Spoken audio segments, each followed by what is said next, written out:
Friend, Shabbat Shalom, and greetings to you all.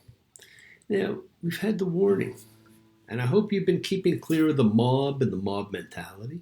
Its dangers cannot be underestimated, but it's all mobs and all mob mentality, and that can and often does include friends, government, groups, educational. Let's not forget religious mob mentality. That's really a big one. And the mob mentality is everywhere. And in ancient times, we were blessed with a wondrous group of writings. It was known as wisdom literature. And it flourished in the Near East with some of the earliest writings actually being Egyptian, going back to the third millennium before the Common Era. So it seems since the beginning of time, man has sought a little more wisdom, common sense, decency. It revolved around understanding or attaining wisdom. Greek word. Something we all can still strive for. It is most well known and appreciated during the biblical period, several millennium later, for books like Ecclesiastes, Psalms, the book of Job, Proverbs, and others. Those all fell into the category of wisdom literature. One of the great early biblical writers was a man by the name of Ben Sira, and he wrote about a group known as Hacham, which meant wise ones, and these were the original instructors of law and ritual. From them came masters to learn from, which is actually where the word rabbi comes from, Rav, great one, master. But by the time of later temple days, things had changed, and warnings were being issued about following blindly, such as this one. The teachers of the law and the Pharisees sit in Moses' seat. So you must be careful to do everything they tell you, but do not do what they do, for they do not practice what they preach. Everything they do is done for people to see. They make their phylacteries wide, the tassels on their garments long. They love the place of honor at banquets and the most important seats in the synagogues. They love to be greeted with respect in the marketplaces and to be called rabbi by others. Woe to you, teachers of the law and Pharisees, you hypocrites. Mobs, hypocrites. You know what? Maybe things have not changed as much as we think or hope, but each of you can continue to seek wisdom, so do. Now, don't forget, we have the worst day of the year coming up this week, the 9th of Av, a day of destruction. And then next week, the 15th of Av, one of the best days of the year, the day of love. You know, it's such a desirable date that people book weddings even before they're engaged just to get that date. So this week, tears. Next week, joys. Now, isn't that how life works? We go from tears to joy. We left the last group at the end of Numbers, camped on the banks of the Jordan. We're now about to read the last of the 5 books of Moses, the last book of the Torah, which is only one of 3 parts of the Old Testament, the original Bible. The people are gathered, just like we gather, as a collective consciousness of seekers showing faith, any and all faith, love, any and all love, as a community, a chavura, a fellowship, as we express our nature of kindness, compassion, thoughts, feelings, hopes, dreams, and wishes that unites us all in this community house of spirit, Beth Ruach, sharing and bringing light, keeping fear at bay. So what's gained? Go ahead and invite everybody you know, physically, digitally, psychically, emotionally, any way at all, spiritually, to gather and share from Psalm 133, the Hine Matov. Come together. Hine Matov.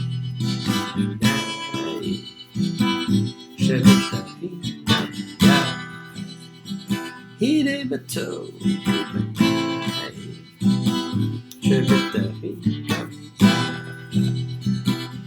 How good, how pleasant it is for brothers and sisters together.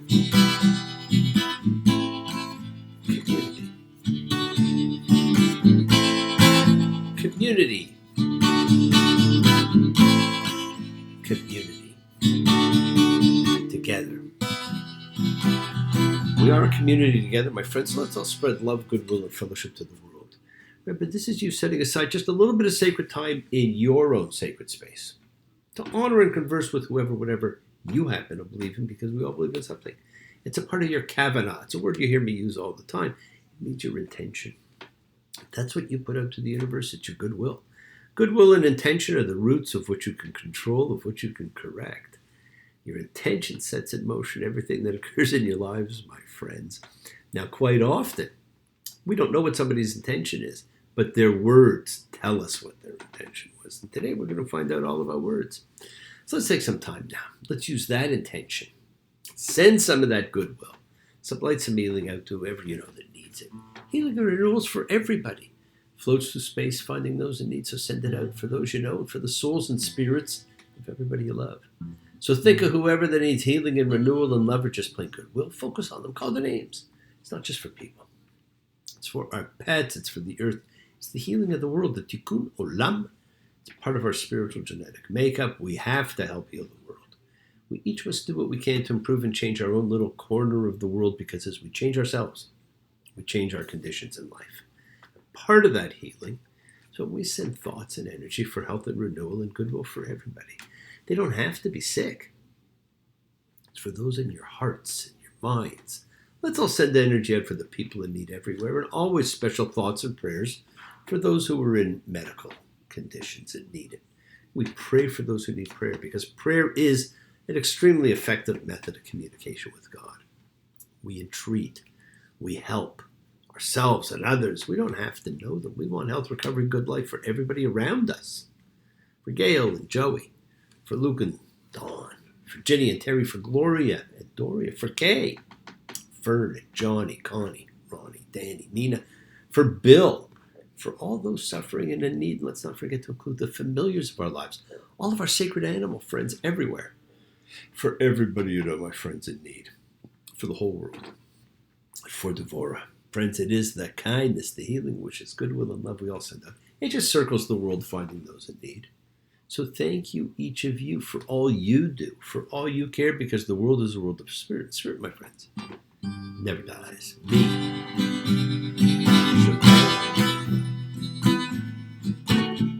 Avotenu Makor Limotenu. May the source of strength bless the one who's before us. Help us find the courage. Make our lives a blessing. The renewal of body. The renewal of spirit. Let us say, Amen. Misha Barak, let us all have our spirits renewed. This is the great prayer for healing, which we call upon God to heal as His healed before. Me Shabarach, may He who blessed, because all healing's a blessing. Let's all send and receive healing and renewal energy in our efforts to love, to share, to care, to grow.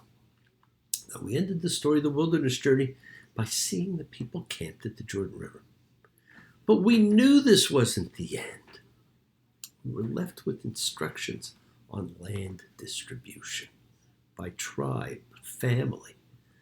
The people were told to create towns of refuge, shelters from the storm of emotional retribution. 'Twas in another lifetime, one of toil and blood, when blackness was a virtue, the road was full of mud. I came in from the wilderness, creature void of form. Come in, she said, I'll give you shelter from the storm. Places for someone who brought about the death of another to flee to be a place of safety, so that the rule of law could work and emotional retribution would stop. What an incredible concept. Perhaps we need some towns of refuge today. And here we are on the Jordan. We know the distribution of the land when we cross over into the Promised Land. But this week we're going to begin the last of the 5 books of Moses as we read Devarim, the words. also known as Deuteronomy. This was a book that was missing for 800 years. It's an interesting book. It's a very different book. In fact, the alternate Hebrew name for the book means second law or repetition of the law, and it's based on the Hebrew phrase Mishnah HaTorah Hazot, a copy or repetition of this teaching or law, Torah.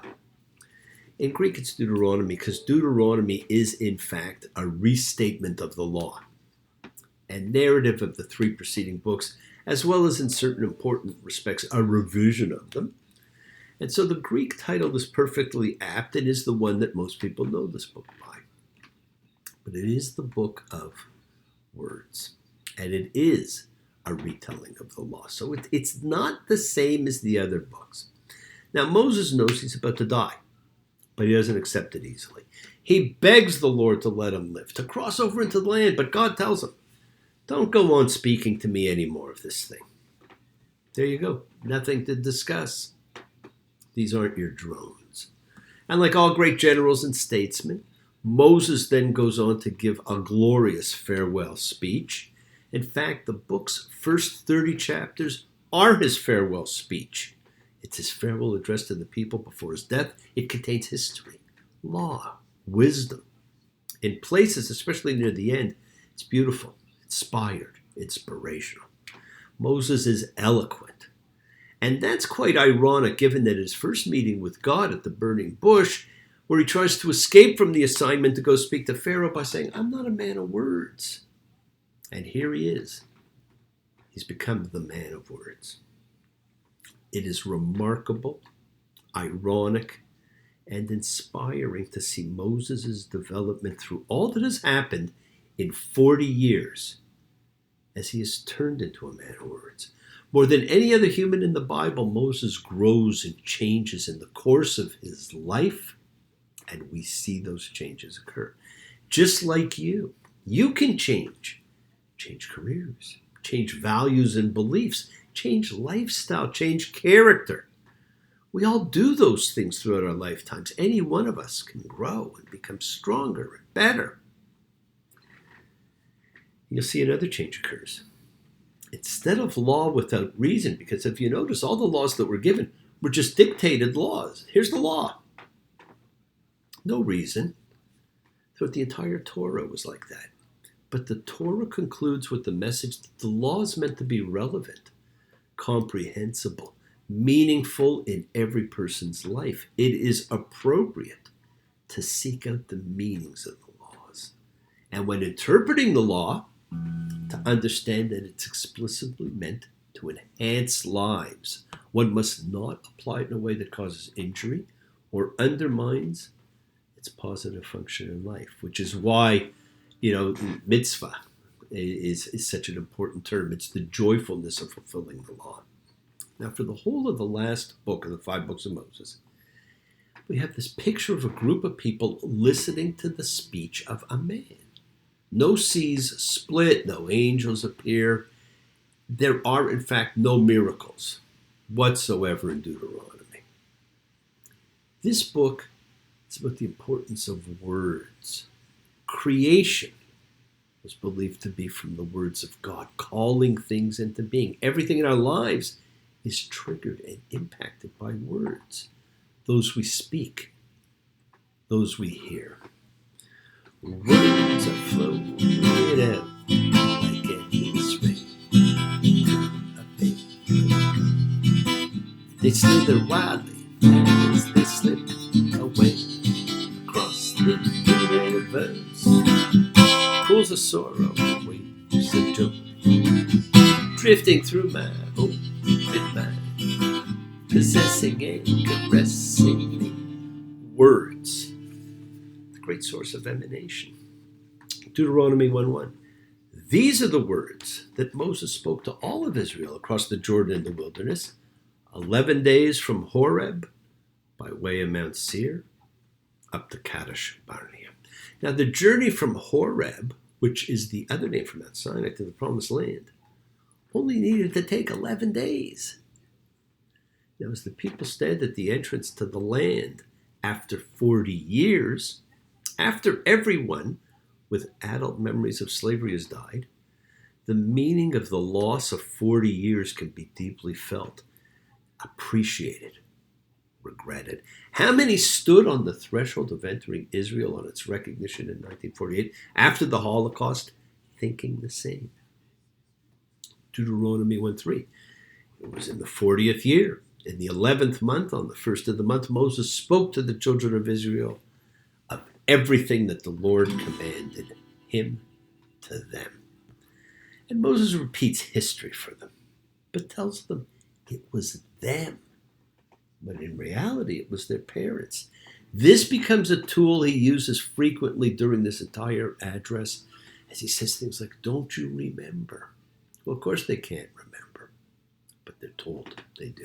Yes, my friends, the world is sacred. So is everything in it. Express your gratitude, light a candle, make a wish. Celebrate your life and the lives of those you love. Share your feelings with them. Live free, be free, happy. Honor your freedom. Share and honor the light. All who live in the light. Continue to shine. Continue to send everybody you know goodwill and love. Pray for peace and freedom for everyone. An end to terror and hatred. We're a community. We learn together, we celebrate each other, we love each other. We share this ride together, men and women equally. So let's all send out love, not fear. Send out peace, harmony, goodwill, and healing to all who need it. Please do learn to forgive, learn to love. Open your hearts. Honor the relationships of your life. Tell those you love that you love them. Take advantage of the time you have. Enjoy the journey. We take the twists and turns and the patterns that weave through the fabric of our lives in our effort to grow, to learn, to be, to love. So please do love. Now, bless you all. Have a fantastic week. A week of love and light, a week of peace, a week of miracles. Examine your intentions. Use them to imprint your will on the universe, because we set in motion all that happens in our lives. It's our intention, our kavana. It's our cause, our effect. Everything's linked. You always have time to forgive and to be forgiven. You have the knowledge of what's good and bad. You were given that a long time ago. So acknowledge what you've done. What's wrong to you, what's wrong to God, what's wrong to any person you've wronged. Ask forgiveness, but do so with sincerity, accountability, vulnerability. Forgive those that you've hurt as you learn to be forgiving and compassionate, because the secret of forgiveness, compassion, and peace is in acceptance.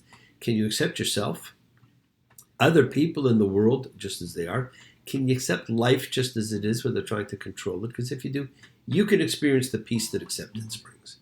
So do not stop your journey. Do not stop moving towards your promised land. It is your home. Keep on dreaming. Keep on being. Keep sharing. Keep shining. Keep teaching. Keep spreading joy and goodwill. Do not follow fear. Follow love. It's always in front of you. And remember to faith, an unwavering adherence to principle. Just as I have faith in the principle of love out of all of you. Act with purity of heart and mind. Despise none, defraud none, hate none. Cherish all. Honor every child of God, every creature of the earth. May all people know peace in this year. May you nurture kindness and love everywhere you go. Work to be present in the body. Expand your heart. Quiet your mind. Because the deepest source of real power, my friends, lies in your consciousness and your ability to be mindful, to be aware, to be present in all circumstances. Make the most of your time in this life and continue to touch and transform lives around you, because you are never alone. You're forever blessed, and you have the ability to bring blessings to everybody you meet. Health, love, renewal to everybody you come across. What a gift, because we're all energy. Energy cannot be destroyed. It can only be transformed. Your words are your power to transform, to love, to bless, and be generous. Bless others and bless yourself.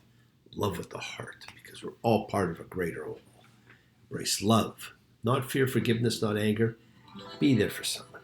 Someone will always be there for you whether you know it or not. And usually we don't know it. Continue to explore faith and belief, and never accept shame as a natural state. Whatever you feel, others have felt. Whatever you've experienced, others have too. We share together. We learn together and we help each other, because we are each of us trying to find love and acceptance and support. We all have or could have that special someone in our lives, so find them. Tell them what they mean. Keep forgiving those you need to forgive. Keep asking forgiveness from those you need to ask forgiveness of. And listen to the voice of God as God talks to you. Think before you speak, because your words can empower and free you, and they're very important. We stand on the precipice of a new life, a new opportunity, a new land, a promised land, promised to me, promised to you. It's there, it's yours. and it's much closer than you realize. Somewhere over the rainbow, way up high,